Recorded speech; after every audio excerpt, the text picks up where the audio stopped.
What's up, everybody? I'm David Hain. Welcome to episode number 297 of the A2D From Addict to Disciple podcast. If you enjoy this podcast, please like, subscribe, follow, and share the link with your friends. If you'd like to get our curriculum, you can get the paperback or ebook of From Ashes to Destiny on Amazon. Today's episode again is number 297. And it's entitled Closure, Moving On. This is part two of a two-part little series on closure. Last week we looked at making peace with our past. So if you didn't catch that, go back and listen to episode 296 first. And now we'll get into this one though, moving on. Closure meaning moving on. And I'd like to start with a quote by Thomas Gibson. He said, moving on is not closure. It's not neat. And it's not about turning the page. It is about moving on, but it doesn't mean that you've left something behind.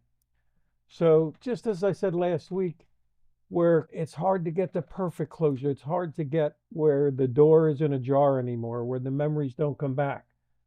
And I said that some people just are focused on moving on and they never deal with making peace with our past.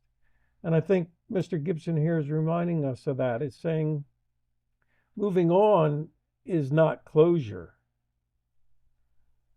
Have you truly made peace with your past?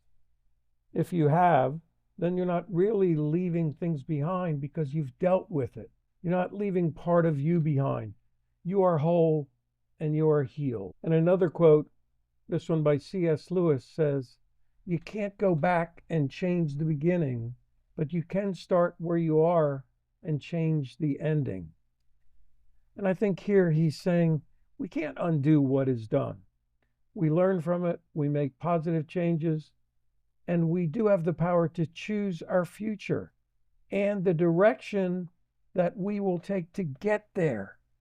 So we can't go back and change the past. We can't change the beginning, but we can choose to start where we're at when we have made peace with our past and we're ready to move on, and we can change the ending. Ernest Hemingway reinforced this sentiment with his quote where he said, you can't go back, but you can move forward. So closure does not just mean forgiveness, reconciliation, restoration of broken trust or relationship. It does not mean going home again. It means making peace with our past, and it means you're ready because of that to move on. And moving on is easy when you realize there's nothing real, so to speak, to move on from. It's sort of that sentiment when a marriage ends where the man might say, it was real for me, but it never was for her.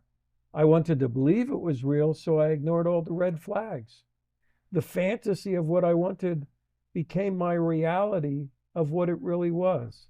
So we have to be able to process through what was real, what wasn't, and realize that we're not really moving on from what was or is real.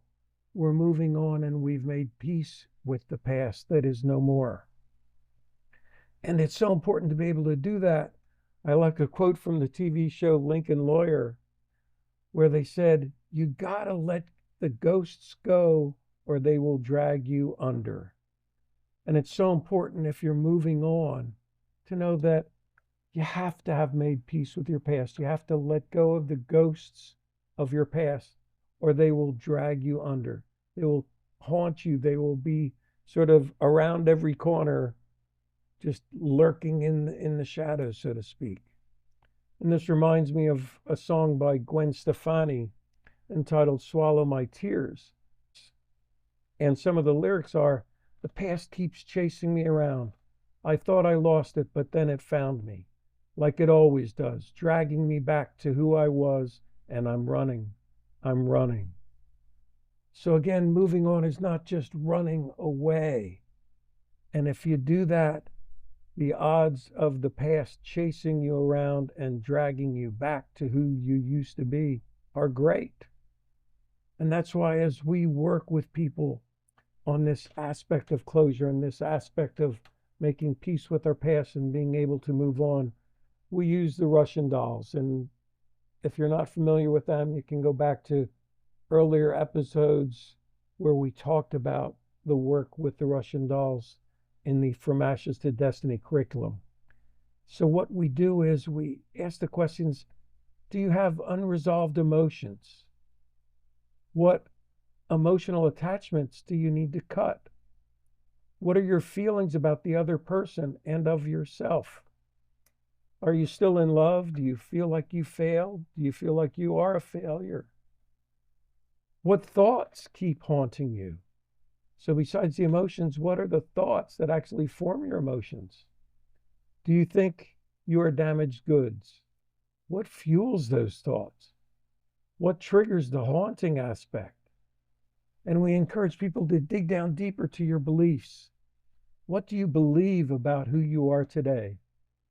How has your belief system been rocked by this trauma, by this situation, this experience that you've gone through, that you're trying to learn how to move on from? And finally, what core values are the foundation for your character? How have you changed from that person? And if we're talking about addiction, how have you changed from that person in addiction to this transformed person in recovery? And I'd like to ask you, for me, it boils down to sort of what lane do you live in? So I want you all to picture a 6-lane highway, 3 lanes in each direction. And I want to ask you, which lane do you drive in? And again, I'm really using this as an analogy to what lane do you live in? Do you drive in the slow lane? Are you there just chilling, no hurry? Or are you there afraid to go too fast? You don't want to get a speeding ticket or get in an accident. What's your reason for driving in the slow lane? Is it relaxing or is it fear?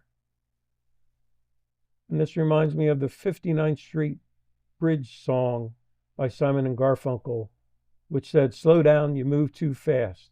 You got to make the morning last. Just kicking down the cobblestones, looking for fun and feeling groovy.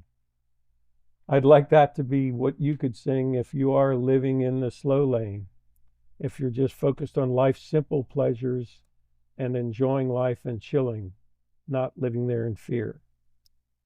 Or do you drive in the middle lane? Do you live in the middle lane of the 3 in your direction, where you're not sure where you fit? You don't want to miss an exit ramp opportunity, so you stay in the middle.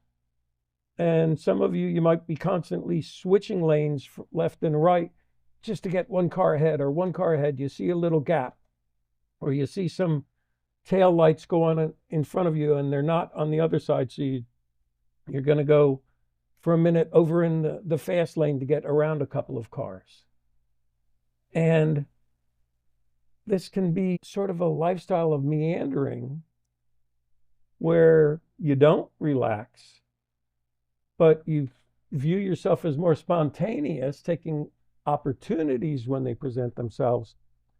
But I want to ask you, are you always on edge while you're there? Or can you relax in the middle lane? How about those of you who live in the fast lane, where you like going fast? You're impatient if someone doesn't move over and get out of your way. You actually flash your headlights at them to move over and give you a space to go. Even if they're going faster than the speed limit already, they're not going as fast as you. Some of you in the fast lane intentionally follow a faster driver because you're thinking to yourself, well, if there's a policeman out there, they'll get the speeding ticket, not me. And this reminds me of a song by the Eagles, Life in the Fast Lane, where they say, life in the fast lane surely make you lose your mind. Life in the fast lane, everything, all the time. And I think that points out that idea of life in the fast lane, which can lead us to crash and burn.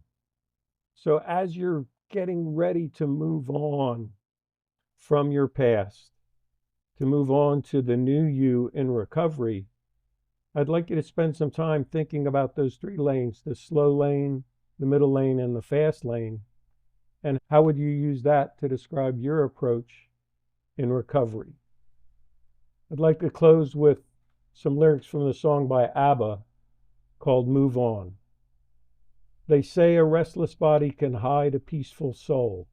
A voyager and a settler, they both have a distant goal. Like a wind that's always blowing, life is flowing. Move on. Like the sunrise in the morning, life is dawning. Move on.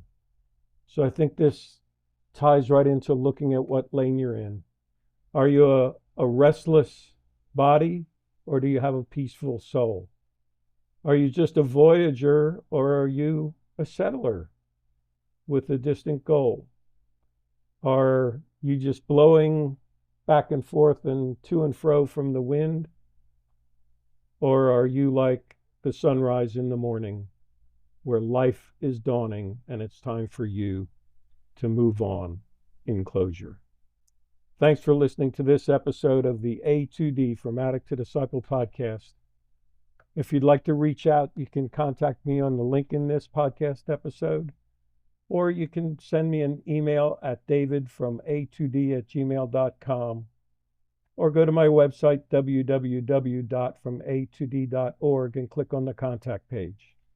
Keep listening to future podcast episodes, and as always, stay safe and stay resilient.